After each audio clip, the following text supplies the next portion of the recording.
इस वीडियो में हम पढ़ेंगे कक्षा 10वीं का विषय विज्ञान यानी कि साइंस का पाठ 1, जिसका नाम है रासायनिक अभिक्रियाएं एवं समीकरण। तो शुरू करते हैं। तो इस पाठ में सबसे पहला विषय आता है हमारा रासायनिक अभिक्रिया। रासायनिक अभिक्रिया क्या होती है? जब दो या दो से अधिक पदार्थ मिलकर एक या एक से अधिक नए गुणधर्म वाले पदार्थों का निर्माण करते हैं तो उसे रासायनिक अभिक्रिया कहा जाता है। जब कोई भी दो पदार्थ मिलकर कोई एक नया पदार्थ बनाए जिसके गुणधर्म बिल्कुल अलग हो, जिनसे वो मिलके बना है, तो उसे कहेंगे हम रासायनिक अभिक्रिया। उदाहरण से समझ लेते हैं, बिल्कुल अच्छी तरह से ये समझ में आ जाएगा। जैसे हाइड्रोजन और ऑक्सीजन मिलकर जल यानी पानी का निर्माण करते हैं, तो ये क्या होगी? एक रासायनिक अभिक्रिया। क्यों? क्योंकि इसमें बिल्कुल नए गुणधर्म वाला पदार्थ बनता है जल। जल का गुणधर्म क्या होते हैं? ये आग को बुझाता है। ठीक है, आग लगाता नहीं है, आग को बुझाता है। वहीं जिनसे ये मिलके बना है हाइड्रोजन और ऑक्सीजन, ये दोनों अत्यंत ज्वलनशील गैसें हैं। इनमें बहुत जल्दी आग लग जाती है, लेकिन पानी जो है इन दोनों से ही मिलके बना है, लेकिन इसके गुणधर्म बिल्कुल अलग है। तो इस तरह की जो अभिक्रिया होगी उसे कहा जाएगा रासायनिक अभिक्रिया। और किसी भी रासायनिक अभिक्रिया को भौतिक विधियों से उलट नहीं किया जा सकता है। उलट करने का मतलब होगा कि जो नया पदार्थ बना है, अगर हम चाहे उस नए पदार्थ को वापस उन्हीं पदार्थों में बदलना जिनसे वो बना है, तो वो भौतिक विधियों द्वारा नहीं किया जा सकता है। भौतिक विधि आप कक्षा 9 में पढ़ चुके होंगे, जैसे कि उसमें से कुछ मैंने यहाँ पर लिख दिए हैं, जैसे कि वाष्पीकरण, ऊर्ध्वपातन, आव्सन्य, उपकेंद्रीकरण। इन सभी विधियों से किसी भी रासायनिक अभिक्रिया को उलट नहीं किया जा सकता है। आगे है रासायनिक अभिक्रियाओं में शामिल। जब कोई रासायनिक अभिक्रिया होगी तो उसमें क्या चीजें शामिल होंगी? अवस्था में परिवर्तन। अवस्था में परिवर्तन का मतलब होगा कि रासायनिक अभिक्रिया होने से पहले वाले पदार्थ और रासायनिक अभिक्रिया के होने के बाद वाले पदार्थ यानी कि नए पदार्थ, उनकी अवस्था में परिवर्तन हो सकता है। जैसे कि ये उदाहरण है, यहाँ पर ये क्या है? यहाँ पर ये गैस है, यहाँ पर भी गैस है। दो गैसें मिलकर एक जल का यानी कि द्रव का निर्माण कर रही है।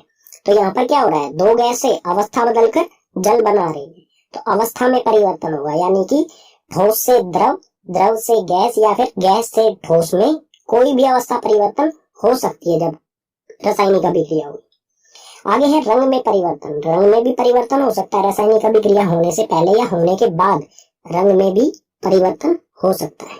तापमान में परिवर्तन। रासायनिक अभिक्रिया के दौरान तापमान में भी परिवर्तन। तापमान कम भी हो सकता है और तापमान ज्यादा भी हो सकता है। और रासायनिक अभिक्रिया में चौथा है गैस का उत्सर्जन। जो भी रासायनिक अभिक्रिया होगी उसमें से गैस का उत्सर्जन भी हो सकता है। गैस का उत्सर्जन मतलब होगा उसमें से कोई रासायनिक अभिक्रिया के दौरान कोई उसमें से गैस निकली। ठीक है, पीछे वाले पेज पर हमने समझा रासायनिक अभिक्रियाओं की परिभाषा। अब हम देखते हैं रासायनिक अभिक्रिया के कुछ उदाहरण, जिससे रासायनिक अभिक्रियाएं हमें अच्छी तरह से समझ में आ जाए। तो यहाँ पर दैनिक जीवन में होने वाली रासायनिक अभिक्रियाओं के कुछ उदाहरण। पहला है इसमें से भोजन का पाचन। जो भी हम खाना खाते हैं उसका पचना, वो भी क्या है? एक रासायनिक अभिक्रिया है। इसी तरह से श्वसन यानी कि सांस लेना, हम ऑक्सीजन अंदर लेते हैं और कार्बन डाइऑक्साइड छोड़ते हैं, तो ये भी एक रासायनिक अभिक्रिया है। लोहे पर जंग लगना, लोहे पर जंग लगना भी एक रासायनिक अभिक्रिया है, और ये बहुत धीरे धीरे होने वाली रासायनिक अभिक्रिया है। इसी तरह दही का बनना, दूध से दही में बदल जाना, ये भी एक रासायनिक अभिक्रिया है। ये तो हो गई हमारे दैनिक जीवन में होने वाली रासायनिक अभिक्रियाएं। अगर इसके अलावा हम बात करें, जैसा कि क्रियाकलाप 1.1 में दिया गया है, मैग्नीशियम रिबन का दहन किया जाता है, तो वो भी एक रासायनिक अभिक्रिया होगी। क्रियाकलाप 1.2 में लेड नाइट्रेट में पोटेशियम आयोडाइड को मिलाया जाता है, वो भी एक रासायनिक अभिक्रिया होगी। इसी तरह से क्रियाकलाप 1.3 में सल्फ्यूरिक अम्ल या फिर हाइड्रोक्लोरिक अम्ल में जिंक की गोलियां डाली जाती हैं, वो भी एक रासायनिक अभिक्रिया होगी। ठीक है, रासायनिक अभिक्रिया में दो महत्वपूर्ण चीजें होती हैं, अभिकारक और उत्पाद। तो ये दोनों क्या होते हैं? पढ़ते हैं। अभिकारक ऐसे पदार्थ जो किसी रासायनिक अभिक्रिया में भाग या फिर हिस्सा लेते हैं, उसे अभिकारक कहा जाएगा। और उत्पाद ऐसे पदार्थ जिनका निर्माण रासायनिक अभिक्रिया में होता है, उसे कहेंगे उत्पाद। उत्पाद यानी कि जो नया पदार्थ बनता है, नए गुणधर्म वाला पदार्थ बनता है, वो होगा उत्पाद। और जिनसे मिलके बनता है उसे कहेंगे हम अभिकारक। ठीक है, उदाहरण की सहायता से इन्हें बिल्कुल अच्छी तरह से समझ लेते हैं, अभिकारक और उत्पाद। उदाहरण ले रखा है हमने यहाँ पर, हाइड्रोजन और ऑक्सीजन मिलकर जल यानी पानी का निर्माण करते हैं। तो यहाँ पर हमें देखना है नया जो पदार्थ है वो कौन सा है। तो नया पदार्थ क्या है? किसका निर्माण हुआ? यहाँ पर जल का। बिल्कुल नए गुणधर्म वाला पदार्थ है जल, तो ये होगा उत्पाद। और जिनसे मिलके बना है वो होंगे अभिकारक। किन किन से मिलके बना है? ये हाइड्रोजन से और ऑक्सीजन से, ये दोनों होंगे अभिकारक। ठीक है, अगला विषय है हमारा रासायनिक समीकरण। रासायनिक समीकरण क्या होता है और इसे किस तरह से लिखा जाता है? तो रासायनिक अभिक्रिया, जो भी रासायनिक अभिक्रिया होती है उसको रासायनिक समीकरण के द्वारा निरूपित किया जाता है, या फिर कह सकते हैं दर्शाया जा सकता है।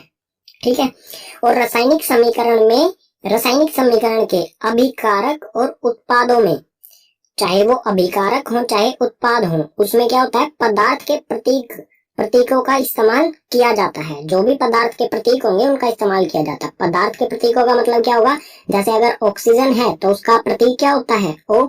नाइट्रोजन है तो उसका प्रतीक होता है N। अगर लोहा है, आयरन जिसे कहते हैं इंग्लिश में, उसे उसका प्रतीक है Fe। तो इन प्रतीकों का इस्तेमाल किया जाएगा, और प्रतीकों को हम सूत्र भी कह सकते हैं। और प्रतीकों के साथ उनकी भौतिक अवस्था को भी दर्शाया जाता है। भौतिक अवस्था यानी कि वो ठोस है, द्रव है, गैस है, या फिर जलीय विलयन है। तो ठोस के लिए हम लिखेंगे S, द्रव के लिए लिखा जाएगा L, लिक्विड होता है। ठीक है, इसे इंग्लिश की फॉर्म में लिखा जाता है। ठोस को कहा जाता है सॉलिड, तो उसके लिए हम लिखेंगे S। द्रव को कहा जाता है लिक्विड, तो L। गैस को गैस ही कहते हैं, तो G। और एक्वस यानी कि जलीय विलयन, ऐसा विलयन जो जल के अंदर बना है, ऐसा। ठीक है, जो जल के अंदर बनता है उसे लिखेंगे हम AQ, यानी एक्वस। इसे इंग्लिश में एक्वस कहा जाता है। तो उदाहरण ले लेते हैं इसका अच्छी तरह से समझने के लिए। उदाहरण ले रहे हैं हम यहाँ पर क्रियाकलाप 1.1 से। मैग्नीशियम रिबन को वायु या फिर कह सकते हैं ऑक्सीजन में दहन कर मैग्नीशियम ऑक्साइड बनाना। क्रियाकलाप 1 में मैग्नीशियम रिबन को दहन किया जाता है वायु की मौजूदगी में। वायु की जगह हम क्या कहेंगे, ऑक्सीजन, क्योंकि यही गैस होती है जो किसी भी दहन का कारण होती है। अगर ऑक्सीजन नहीं होगी तो दहन नहीं होगा। तो उत्तरदायी, दहन के लिए उत्तरदायी गैस होती है ऑक्सीजन, तो वायु की जगह हम कहेंगे ऑक्सीजन। तो यहाँ पर हमें सबसे पहले पहचानना है अभिकारक क्या है। ठीक है, नया पदार्थ क्या बनता है यहाँ पर, मैग्नीशियम ऑक्साइड। मतलब ये क्या है, ये है उत्पाद। ठीक है, ये लिख देते हैं यहाँ पर उत्पाद। जिनसे ये मिलके बना है वो होंगे अभिकारक। तो ये किससे मिलके बना है, मैग्नीशियम से और ऑक्सीजन से, तो ये दोनों क्या होंगे, अभिकारक। ठीक है, तो इसको सूत्र के द्वारा किस तरह से दर्शाया जाता है वो बताने जा रहा हूं मैं। सबसे पहले मैग्नीशियम, मैग्नीशियम का प्रतीक क्या होता है, Mg। ठीक है, और ऑक्सीजन, ऑक्सीजन का प्रतीक क्या होता है, O। O2 लिखेंगे हम यहाँ पर, क्योंकि ऑक्सीजन के दो एटम इकट्ठे रहते हैं हमेशा। और जो भी अभिकारक हैं, अगर एक अभिकारक है तो कोई बात नहीं, अगर दो हैं या दो से ज्यादा हैं तो सभी के बीच में जमा का निशान लगाएंगे। तो मैग्नीशियम जमा में ऑक्सीजन, ये मैग्नीशियम ये ऑक्सीजन। अभिकारक हमारे हो गए पूरे। अब लगाएंगे एक तीर का निशान। ठीक है, तीर का निशान जो है ये रासायनिक अभिक्रिया को दर्शाता है कि यहाँ पर इन दोनों में मिलकर रासायनिक अभिक्रिया की और उत्पाद इसके सिर की तरफ होता है। ठीक है, तीर के सिर की तरफ। उत्पाद क्या बना, मैग्नीशियम ऑक्साइड। मैग्नीशियम ऑक्साइड का सूत्र होता है MgO। तो ये हो गया हमारा रासायनिक समीकरण। और जो तीर होता है इसकी पूंछ, ये पूंछ है, ये जो पूंछ है इसकी तरफ होते हैं अभिकारक। ठीक है, और इसके सिर की तरफ होते हैं उत्पाद।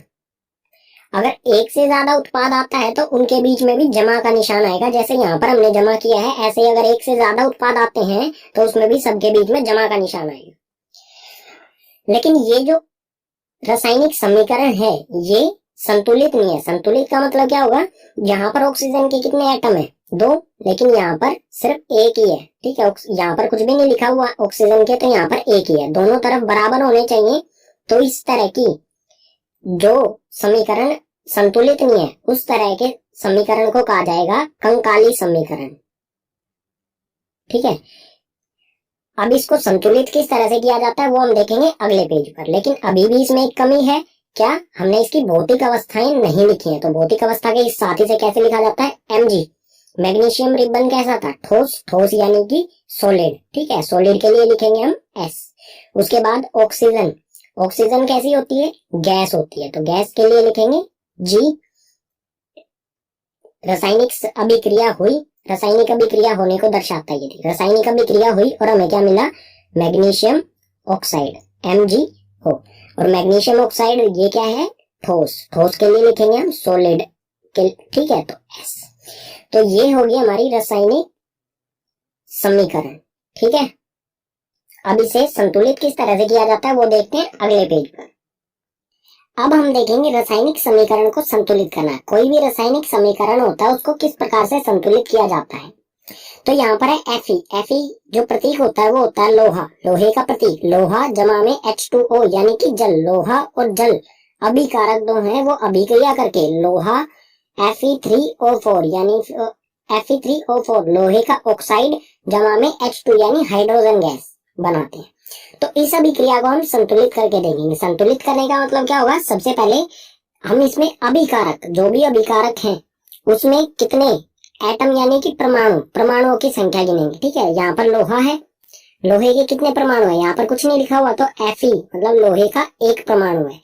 तो इस तरह की आपको एक टेबल बनानी है जिसमें आपको तत्व लिखने हैं एक लाइन में, अभिकारक और उत्पाद। इसमें हम अभिकारक के नीचे लिखेंगे Fe यानी लोहे में कितने परमाणुओं की संख्या है, और इसमें उत्पाद में लोहे में कितने परमाणुओं की संख्या है। इसी तरह से हाइड्रोजन और ऑक्सीजन की। तो इसे संतुलित करते हैं। Fe यानी कि लोहे, लोहे का एक परमाणु है अभिकारक में, ठीक है। अब देखेंगे लोहे का उत्पाद में कितने परमाणु है। लोहे के उत्पाद में 3 परमाणु है, तो यहाँ पर लिखा हमने 3। अब देखते हैं हाइड्रोजन के। हाइड्रोजन के अभिकारक में 2 हैं और उत्पाद में भी 2 हैं, तो ये 2 हो और ये भी 2। ऑक्सीजन बचता है, ऑक्सीजन के अभिकारक में 1 है और उत्पाद में 4 हैं, तो ये 1 और यहाँ पर 4। संतुलित करने का मतलब क्या होगा कि जितनी परमाणुओं की संख्या किसी तत्व की अभिकारक में है उतनी ही उत्पाद में होनी चाहिए, ठीक है। अभिकारक और उत्पाद में बराबर परमाणुओं की संख्या, बराबर एटम की संख्या होनी चाहिए। अगर यहाँ पर 1 है तो यहाँ पर भी 1 होना चाहिए, अगर यहाँ पर 3 है तो यहाँ पर भी 3 होना चाहिए, बराबर होने चाहिए। तो इसका संतुलित करने का कोई ऐसा स्पेसिफिक फॉर्मूला या कोई तरीका नहीं है, इसको बस थोड़ा सा अपना दिमाग पर जोर डालना है और ये आसानी से हो जाता है, ठीक है। सबसे पहले हम क्या करेंगे, जो भी हमारे तत्व हैं वो अभिकारक में हो चाहे उत्पाद में हो, उनको एक ब्रैकेट में बंद करेंगे इस तरह से। ब्रैकेट में बंद करने का क्या मतलब होगा कि ब्रैकेट के हम अंदर कोई भी बदलाव नहीं कर सकते हैं। जो भी ये ब्रैकेट के अंदर जो चीज आ गई है उसमें कोई भी बदलाव नहीं कर सकते हैं। और इसमें हम कुछ मल्टीप्लाई कर सकते हैं, मल्टीप्लाई यानी गुणा कर सकते हैं। किस तरह से, जैसे उत्पाद में 3 है और अभिकारक में 1 है, तो अभिकारक को भी अगर हम 3 बनाना चाहें तो इस 1 को कितने से गुना करना पड़ेगा, 1 को हम गुना करेंगे 3 से, तो 1 को 3 से गुना किया, ये हो गया 3। अब ये जो अभिकारक में हमने 3 यहाँ पर गुना किया है, ये हमें कहाँ लिखना है, Fe जो लोहा है इसके यहाँ पर आगे, ठीक है। तो ये यहाँ पर इसका मतलब क्या है, 3 Fe, 3 हो गए लोहे के परमाणु, यहाँ पर भी 3 है और यहाँ पर भी 3, तो Fe मतलब लोहा जो है वो हो गया संतुलित। हाइड्रोजन को देखते हैं, हाइड्रोजन यहाँ पर 2 है और यहाँ पर भी 2, हाइड्रोजन पहले से ही संतुलित है, इसे हमें करने की जरूरत नहीं है। अब देखेंगे हम ऑक्सीजन, ऑक्सीजन का अभिकारक में 1 है और उत्पाद में 4 है, तो अभिकारकों में हम कितना गुना करेंगे, 4, 4 से गुना करने पर ये क्या हो जाएगा, 1 गुना में 4, 4। तो अब क्या करोगे आप, हाइड्रोजन मतलब हाइड्रोजन और ऑक्सीजन, ऑक्सीजन के पहले यहाँ तो आप लिख नहीं सकते बीच में 4, आपको लिखना पड़ेगा 4 यहाँ पर, और यहाँ पर 4 लिखने का मतलब क्या होगा, 4 दूनी 8, 8 तो यहाँ पर हाइड्रोजन के हो जाएंगे और 4 ऑक्सीजन का 1 है, तो 4 एकम 4 ऑक्सीजन के हो जाएंगे 4, ठीक है। मतलब ये 4 जो हमने गुना किया है ये पूरे में हाइड्रोजन और ऑक्सीजन दोनों में गुना हुआ है, तो यहाँ पर भी ये 4 यहाँ पर गुना करूंगा मैं, तो हो गए 8। इससे ऑक्सीजन तो हमारा संतुलित हो जाता है, ऑक्सीजन के तो हो गए 4, लेकिन इससे हाइड्रोजन जो था वो असंतुलित हो गया। तो हाइड्रोजन को भी देखते हैं। अब इस तरफ तो हम अभिकारकों में तो हम कोई बदलाव कर नहीं सकते हैं क्योंकि हम दोनों के आगे लगा चुके हैं पहले। तो दूसरी तरफ देखते हैं, दूसरी तरफ में हमें हाइड्रोजन को करना है उत्पाद, तो यहाँ पर आएंगे, यहाँ पर हम कितने से गुना करें कि ये 8 हो जाए, 2 को हम कितने से गुना करेंगे, 8 हो जाए, तो करेंगे 4 से गुना, तो ये हो गया 8, तो यहाँ हम लिखेंगे 4। तो ये हो गई संतुलित अभिक्रिया, जहाँ पर दोनों तरफ अभिकारकों में और उत्पादों में दोनों तरफ बराबर परमाणुओं की संख्या है, 3 3 8 8 और 4 4, सभी के, लोहे के, हाइड्रोजन के और ऑक्सीजन के, सभी हो गए संतुलित। लेकिन अभी भी ये प्रॉपर एक अच्छी तरह से लिखी गई समीकरण नहीं है क्योंकि इसमें भौतिक अवस्थाएं हमने नहीं लिखी है, तो इसे भौतिक अवस्थाओं के साथ लिखेंगे इस तरह से 3 Fe। अब ब्रैकेट हमें हटा देना है। Fe क्या है, लोहा क्या होता है, ठोस, ठोस यानी कि सॉलिड, ऐसे सॉलिड हो गया। ठीक है, ये हो गया सॉलिड, जमा में 4 H2O। H2O क्या होता है? जल। जल जो होता है वो होता है द्रव यानी कि लिक्विड, L फॉर लिक्विड। अभिक्रिया हुई और ये बना Fe3O4 जो कि एक ठोस होता है। ठीक है, ठोस यानी सॉलिड, जमा में 4H2 हाइड्रोजन जो कि गैस होती है। तो इस तरह की अभिक्रिया होगी जो संतुलित होगी। हमें इसको इस तरह से बनाना है। तो एक और उदाहरण देख लेते हैं हम, जो क्रियाकलाप 1.1 से है। मैग्नीशियम रिबन को ऑक्सीजन की उपस्थिति में जलाया जाता है, तो वो है Mg जमा में O2। अभिक्रिया करके क्या बनाता है? ये मैग्नीशियम ऑक्साइड MgO। तो ऊपर वाली जो समीकरण था, ऊपर वाला समीकरण, इसमें तो थोड़ा सा हमें मुश्किल पड़ा, लेकिन ये बिल्कुल आसानी से हो जाएगा। कुछ ऐसे समीकरण होते हैं जो बिल्कुल आसानी से हो जाते हैं, कुछ में थोड़ा सा ज्यादा कैलकुलेशन करनी पड़ती है। इसके लिए हमें टेबल बनाने की भी जरूरत नहीं पड़ेगी। किस तरह से? Mg यहाँ पर एक है, यहाँ पर भी एक है, मतलब अभिकारक में भी एक और उत्पाद में भी एक। ऑक्सीजन तो Mg तो संतुलित है, ऑक्सीजन ऑक्सीजन यहाँ पर 2 है, यहाँ पर अकेला है, तो हम क्या करेंगे? यहाँ पर 2 लगा देंगे। मतलब 2 लगाने से क्या हुआ? यहाँ पर मैग्नीशियम के भी 2 हो गए और ऑक्सीजन के भी 2 हो गए। लेकिन और जैसे ही हमने ऑक्सीजन को यहाँ पर संतुलित किया तो मैग्नीशियम असंतुलित हो गया। तो मैग्नीशियम को यहाँ पर अगर हम 2 लगा देंगे तो ये मैग्नीशियम भी संतुलित हो जाएगा। तो ये पूरी इक्वेशन हो गई संतुलित। अब इसको भौतिक भौतिक जो अवस्था होती है उसके साथ लिखेंगे, तो ये हो जाएगा 2Mg ठोस यानी कि सॉलिड जमा में O2 जो होती है गैस, और उसके बाद 2MgO मैग्नीशियम ऑक्साइड जो होगी ठोस। ठीक है, ठोस यानी सॉलिड। तो इस तरह से किसी भी रासायनिक समीकरण को संतुलित किया जाता है। आप जितना अध्ययन यानी प्रैक्टिस करोगे उतना ही ये आपके लिए आसान होता जाएगा। पीछे वाले पेज पर हमने रासायनिक समीकरण को संतुलित किया था। अब हम देखते हैं रासायनिक समीकरण को संतुलित करना क्यों आवश्यक है। जो भी संतुलित किया था वो क्यों जरूरी है उसको संतुलित करना। तो इसका एकमात्र कारण है द्रव्यमान संरक्षण का नियम। ये आप कक्षा 9 में पढ़ चुके हैं। ये नियम क्या कहता है? किसी भी रासायनिक अभिक्रिया में ना तो द्रव्यमान का निर्माण होता है, ठीक है, ना तो द्रव्यमान का निर्माण होता है और ना ही विनाश होता है। इसका मतलब क्या होगा? द्रव्यमान जितना अभिकारकों में है रासायनिक अभिक्रिया के पहले है, वो उतना ही उत्पादों में रासायनिक अभिक्रिया के बाद रहेगा। तो इस नियम से हम निष्कर्ष निकाल सकते हैं कि रासायनिक अभिक्रिया के पहले यानी कि अभिकारक एवं उसके बाद रासायनिक अभिक्रिया होने के बाद यानी कि उत्पाद में प्रत्येक पदार्थ के परमाणुओं की संख्या बराबर होनी चाहिए। परमाणुओं की संख्या बराबर इसलिए होनी चाहिए क्योंकि परमाणु द्रव्यमान जो है वो किस चीज पर डिपेंड करता है? परमाणुओं की संख्या पर। तो परमाणुओं की संख्या बराबर होगी तो ही द्रव्यमान दोनों तरफ बराबर होगा। ठीक है, अब देखते हैं रासायनिक अभिक्रियाओं के प्रकार। रासायनिक अभिक्रियाओं के कितने प्रकार होते हैं, इनको एक एक करके पढ़ेंगे। तो रासायनिक अभिक्रिया का पहला प्रकार है संयोजन अभिक्रिया। संयोजन अभिक्रिया क्या होती है? इस अभिक्रिया में 2 या 2 से अधिक अभिकारक मिलकर एक उत्पाद बनाए, एक या फिर एकल अकेला उत्पाद बनाए, तो उसे कहा जाएगा संयोजन अभिक्रिया। अभिकारक तो 2 या 2 से ज्यादा भी हो सकते हैं, लेकिन उत्पाद हमेशा एक ही बने, ऐसी अभिक्रिया को संयोजन अभिक्रिया कहा जाएगा। और इसका जो रासायनिक समीकरण कुछ इस तरह से होगा। एक अभिकारक A है और एक अभिकारक B है। 2 अभिकारक जुड़कर 2 या 2 से ज्यादा अभिकारक जुड़कर अकेला C उत्पाद बनाए, तो इस तरह का जो रासायनिक समीकरण लिखा होगा उसको कहा जाएगा संयोजन अभिक्रिया। उदाहरण से और अच्छी तरह से समझ लेते हैं। उदाहरण में सबसे पहला है कोयले का दहन। कोयले का दहन किस तरह से होता है? कोयला क्या होता है? कार्बन का सूत्र होता है कार्बन का प्रतीक C। ठीक है, तो एक कार्बन जमा में ऑक्सीजन इसलिए क्योंकि ऑक्सीजन गैस ही किसी भी दहन के लिए उत्तरदायी होती है। तो कार्बन जमा में ऑक्सीजन, 2 अभिकारक मिलकर एक CO2 गैस का निर्माण करते हैं। जलने के बाद कोयले में से CO2 गैस निकलती है, तो 2 अभिकारक एक सिंगल अकेले उत्पाद का निर्माण करते हैं, तो उसे कहा जाएगा संयोजन अभिक्रिया। ये उदाहरण हो जाएगा। इसी तरह से अगला उदाहरण जल का निर्माण भी संयोजन अभिक्रिया के द्वारा ही होता है। इसमें 2 चीजें होती हैं, 2H2 यानी कि हाइड्रोजन और ऑक्सीजन। 2 अभिकारक मिलकर एक अकेली चीज जल यानी कि H2O का निर्माण कर रहे हैं। तो 2 अभिकारक एक चीज का निर्माण कर रहे हैं तो संयोजन अभिक्रिया। ये दोनों इसके उदाहरण हो जाएंगे। ठीक है, रासायनिक अभिक्रिया का दूसरा प्रकार है वियोजन अभिक्रिया। वियोजन अभिक्रिया क्या होती है? वियोजन का मतलब होता है अलग होना। तो ये अभिक्रिया क्या होती है? एक अभिकारक टूटकर दो या दो से अधिक उत्पादों में बदल जाए तो उसे वियोजन अभिक्रिया कहा जाएगा। मतलब कोई एक अभिकारक, जैसे कि हमारा ए कोई एक अभिकारक है, इसको गर्म किया जाएगा तो ये दो बी और सी उत्पाद में बदल जाना, मतलब कोई एक अभिकारक दो दो चीजों में बट जाए, अलग अलग हो जाए, तो उसे कहेंगे हम वियोजन अभिक्रिया। वियोजन का मतलब ही होता है अलग होना। तो ए यहाँ पर अलग अलग दो हिस्सों में बट गया, बी और सी में, ठीक है। और ये वियोजन अभिक्रिया ये तीन प्रकार से होती है: ऊष्मीय वियोजन, वैद्युत वियोजन और प्रकाशीय वियोजन। इन तीनों के बारे में अगले पेज पर उदाहरण सहित पढ़ते हैं बिल्कुल अच्छी तरह से। तो वियोजन अभिक्रिया का पहला प्रकार है ऊष्मीय वियोजन। ये क्या होता है?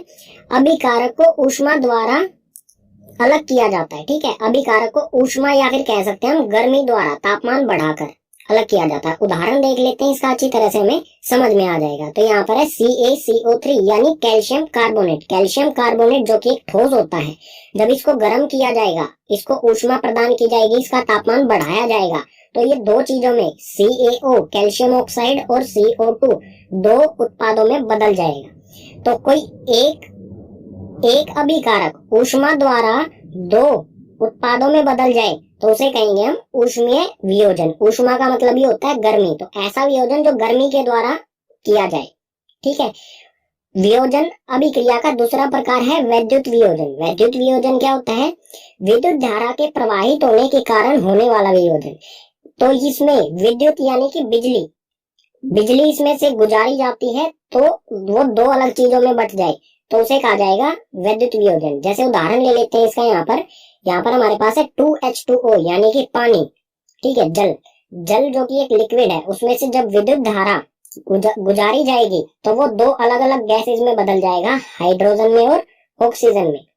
तो कोई एक अभिकारक विद्युत धारा उसमें से जब गुजारी जाए, जब दो अलग अलग उत्पादों में बदल जाता है, तो उस तरह के अभिक्रिया को कहा जाएगा वैद्युत वियोजन अभिक्रिया, ठीक है।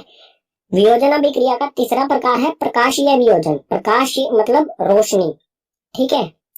तो ये क्या होता है? सूर्य के प्रकाश की उपस्थिति में होने वाला वियोजन। ऐसा वियोजन जो सूर्य के प्रकाश की वजह से होता है, ठीक है। तो इसका भी उदाहरण देखते हैं यहाँ पर 2AgCl यानी कि सिल्वर क्लोराइड को जब सूर्य के प्रकाश में रखा जाएगा तो ये दो अलग अलग चीजों में बदल जाएगा, Ag यानी कि सिल्वर और क्लोरीन में, ठीक है। तो ऐसा वियोजन जिसमें कोई एक अभिकारक को सूर्य के प्रकाश में रखने से वो दो अलग अलग चीजों में बदल जाए तो उसे कहा जाएगा प्रकाशीय वियोजन। और ये जो अभिक्रिया है प्रकाशीय वियोजन की, सिल्वर क्लोराइड को अलग अलग करना, इसका उपयोग किया जाता है श्याम श्वेत फोटोग्राफी यानी ब्लैक एंड व्हाइट फोटोग्राफी में इसका इस्तेमाल किया जाता है। ये महत्वपूर्ण है, कई बार आपसे एग्जाम में पूछी गई है, ठीक है। रासायनिक अभिक्रिया का तीसरा प्रकार है विस्थापन अभिक्रिया। विस्थापन अभिक्रिया क्या होती है? इस अभिक्रिया में अधिक क्रियाशील तत्व कम क्रियाशील तत्व को उसके यौगिक से विस्थापित कर देता है। मतलब कोई ज्यादा क्रियाशील तत्व है, वो कम क्रियाशील तत्व को कम क्रियाशील के यौगिक में से ही उसको विस्थापित कर देता है। उदाहरण से बिल्कुल अच्छी तरह से इसे समझते हैं।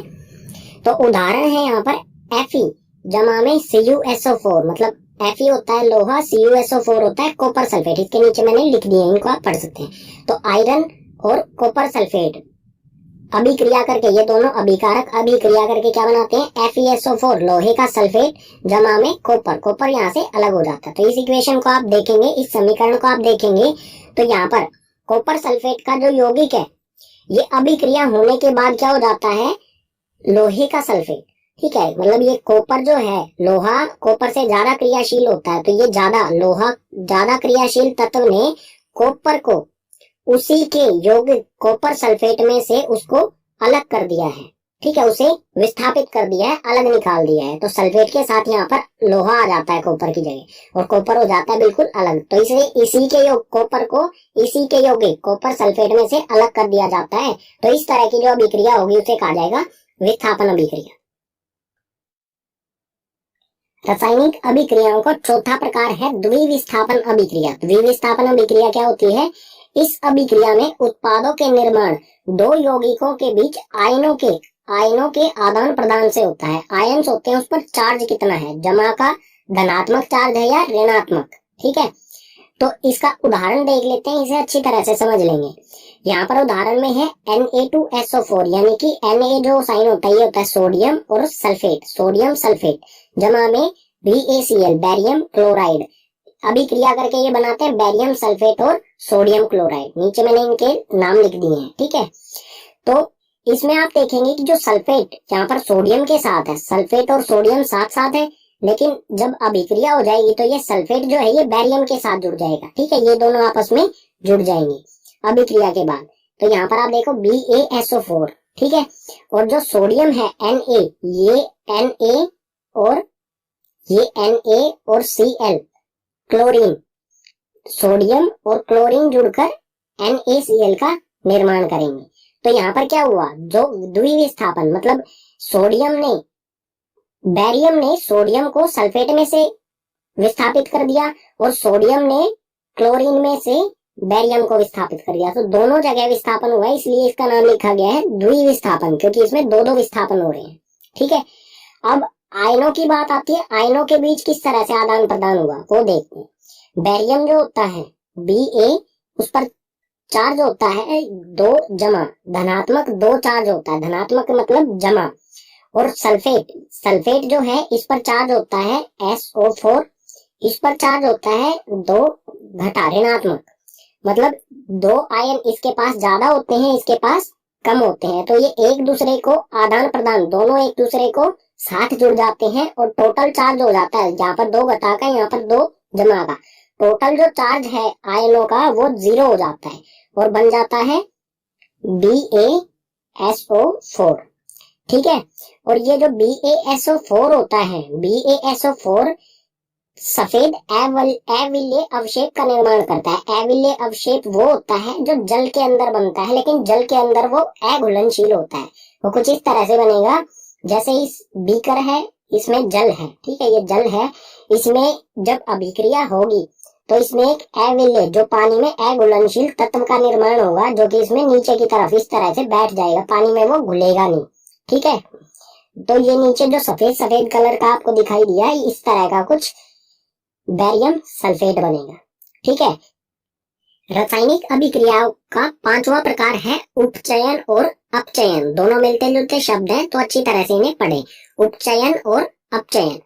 उपचयन क्या होता है, पदार्थ में ऑक्सीजन की वृद्धि होना, या तो पदार्थ में ऑक्सीजन की वृद्धि हो अभिक्रिया के दौरान, या फिर हाइड्रोजन का ह्रास हो। ठीक है, यहाँ पर रह की मात्रा आएगी, हाइड्रोजन का ह्रास यानी हाइड्रोजन की कमी हो, दोनों कंडीशन में उपचयन कहा जाएगा उसे। ठीक है, अपचयन क्या होता है, बिल्कुल उपचयन का उल्टा अपचयन होता है। अपचयन में पदार्थ में हाइड्रोजन की वृद्धि यानी हाइड्रोजन अगर जुड़ जाए, या फिर ऑक्सीजन का ह्रास यानी कि ऑक्सीजन उसमें से हट जाए, तो उसे क्या कहा जाएगा, अपचयन।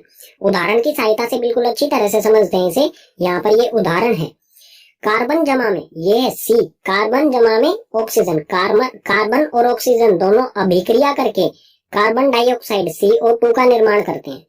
तो यहाँ पर कार्बन अकेला है, इधर जाने पर इसमें क्या हो गया, ऑक्सीजन जुड़ गई, तो यहाँ कार्बन का क्या हुआ है, उपचयन।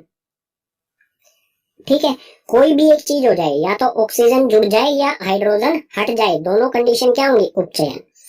और अपचयन में क्या होगा, या तो हाइड्रोजन जुड़ जाए या ऑक्सीजन कम हो जाए, दोनों कंडीशन में क्या कहा जाएगा, अपचयन। एक और उदाहरण देख लेते हैं इसका, जैसे यहाँ पर हो रहा है CuO, कॉपर ऑक्साइड जमा में हाइड्रोजन, कॉपर ऑक्साइड और हाइड्रोजन अभिक्रिया करके जब इनको ऊष्मा, जब इन दोनों को गर्म किया जाता है तो ये बनाते हैं कॉपर जमा में H2O यानी जल। तो यहाँ पर आप देख सकते हैं कॉपर में से ऑक्सीजन हट गई है, और ऑक्सीजन का हटना, ऑक्सीजन का ह्रास होना क्या होता है, अपचयन। तो यहाँ पर हुआ है अपचयन। ठीक है, और इसी तरह आप देखेंगे हाइड्रोजन, यहाँ पर अकेला हाइड्रोजन है, जब यह अभिक्रिया होने के बाद इसमें क्या हो जाता है, ऑक्सीजन जुड़ जाती है। तो ऑक्सीजन का जुड़ना क्या होता है, ऑक्सीजन में वृद्धि होना या ऑक्सीजन का जुड़ना उपचयन। ठीक है, तो इसमें हुआ है उपचयन। तो ऐसी कोई अभिक्रिया जिसमें अपचयन और उपचयन दोनों एक साथ ही हो जाएं, दोनों एक ही अभिक्रिया में हो रहे हैं, तो इस प्रकार की इस प्रकार के रासायनिक समीकरण को कहा जाता है रेडॉक्स। ठीक है, रेडॉक्स अभिक्रिया। पीछे वाले पेज पर पढ़ा हमने उपचयन और अपचयन। अब हम देखते हैं दैनिक जीवन में उपचयन अभिक्रियाओं के प्रभाव। दैनिक जीवन में उपचयन, उपचयन यानी कि ऑक्सीजन का जुड़ना, दैनिक जीवन में ऑक्सीजन के जुड़ने के क्या प्रभाव पड़ते हैं। तो सबसे पहले इसमें संक्षारण। संक्षारण क्या होता है?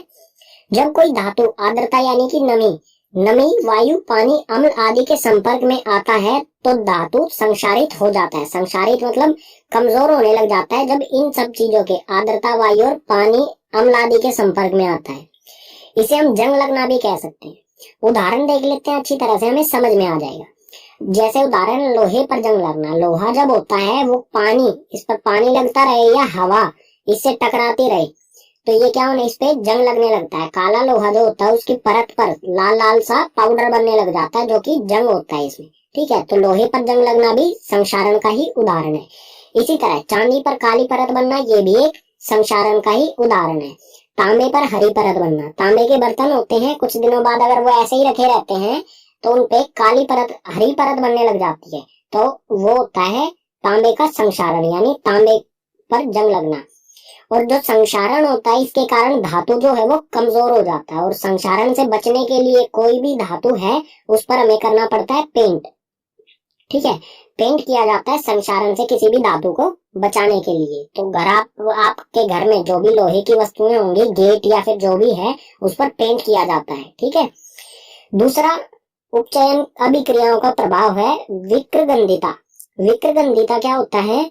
वसा युक्त और तैलीय खाद्य सामग्री, जो भी हमारा खाना होता है जिसमें वसा हो या फिर तेल से बना हुआ खाना जो होता है, वो वायु के संपर्क में आने पर उपचयित हो जाते हैं।